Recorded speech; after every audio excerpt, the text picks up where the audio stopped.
తెలంగాణలో గత 9 ఏళ్లలో బీఆర్ఎస్ తిరుగులేని రాజకీయ శక్తిగా ఎదిగింది.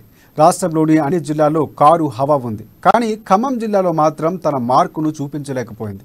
ప్రత్యేక రాష్ట్రం ఏర్పడిన తర్వాత ఈ జిల్లాలో 2 సార్లు ఒకే ఒక్క సీటు గెలుచుకుంది. అయితే ఖమ్మంలో కారు డ్యామేజీకి గులాబీ అధినేత కేసీఆర్ డ్రైవింగే కారణమని తెలుస్తోంది. తాజాగా ఖమ్మం గులాబీలు గ్రూపు విభేదాలు మరింత గుప్పుమంటున్నాయి. ఇదే సమయంలో కేసీఆర్ అక్కడే సభ పెట్టడంతో అసంతృప్తి తగ్గనుందా, మరింత పెరగనుందా అనేది తెలియాలంటే ఈ స్టోరీ చూడాల్సిందే.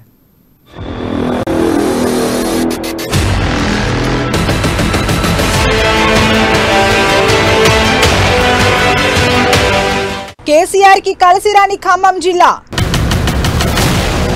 గత 2 ఎన్నికల్లో కారుకి ఒకే సీటు.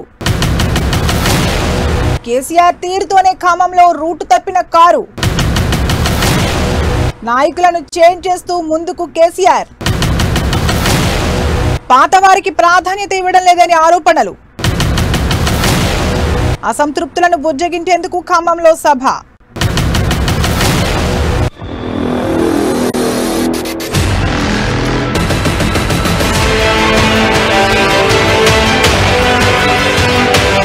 ఖమ్మం జిల్లా బీఆర్ఎస్ కు మొదటి నుంచి కలిసి రావడం లేదు. 2014-2018 ఎన్నికల్లో ఈ జిల్లా నుంచి గులాబీ పార్టీకి ఒకే ఒక్క సీటు వచ్చింది. ఇతర పార్టీల నుంచి ఈ జిల్లాలో గెలిచిన వారు బీఆర్ఎస్ లోకి చేరినా వారంతా ఒక్క తాటిపైకి రావడం లేదు. ఎవరికి వారే అన్నట్లుగా సాగుతున్నారు. ప్రస్తుతం ఈ జిల్లా నుంచి పువ్వాడ అజయ్ మంత్రిగా కొనసాగుతున్నారు. కానీ ఆయన కంట్రోల్లో పార్టీ నాయకులు లేనట్లే కనిపిస్తోంది. ఇప్పటికే బీఆర్ఎస్ కు చెందిన పొంగులేటి శ్రీనివాసరెడ్డి బీజేపీ వైపు చూస్తున్నారు. అటు తుమ్మల నాగేశ్వరరావు కదలికలపై అనుమానాలు కొనసాగుతున్నాయి.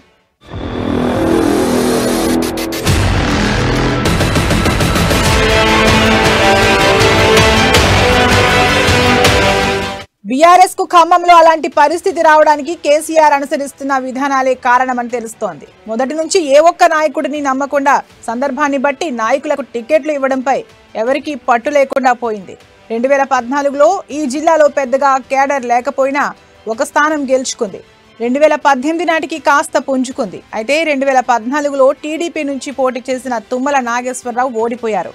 కానీ అతనిని పార్టీలోకి తీసుకుని ఎమ్మెల్సీ ద్వారా కేబినెట్ లోకి తీసుకున్నారు కేసీఆర్. అయితే ఆయనకు పూర్తిగా పార్టీ బాధ్యతలు అప్పగించలేదు.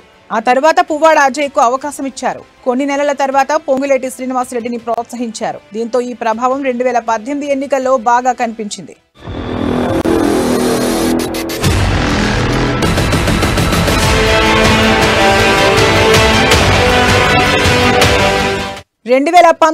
పార్లమెంట్ ఎన్నికల్లో ఖమ్మం ఎంపీ సీటును పొంగులేటికి ఇచ్చారు. మరోవైపు టీడీపీ నుంచి నామా నాగేశ్వరరావును చేర్చుకుని గెలిపించుకున్నారు. ఈ సమయంలో తుమ్మల నాగేశ్వరరావును పట్టించుకోలేదు. అయితే ఇదే సమయంలో విదేశాల్లో బిజినెస్ చేసుకుంటున్న తాత మధును పార్టీలోకి తీసుకుని ఆయనకు ఎమ్మెల్సీ పదవిని కట్టబెట్టారు. అప్పటికే పట్టు సాధించాలని ప్రయత్నిస్తున్న పొంగులేటి తుమ్మలకు ఇది నచ్చలేదు. దీంతో పార్టీ గురించి ఎవరూ పట్టించుకోలేదు.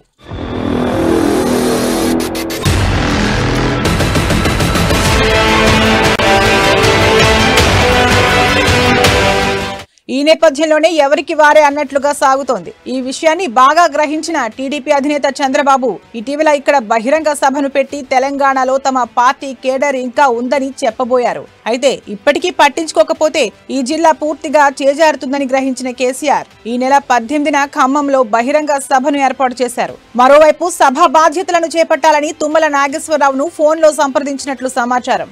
మరి ఈ సభతో ఇక్కడున్న అసంతృప్తి తొలగిపోయే అవకాశం ఉందని పార్టీ శ్రేణులు భావిస్తున్నారు.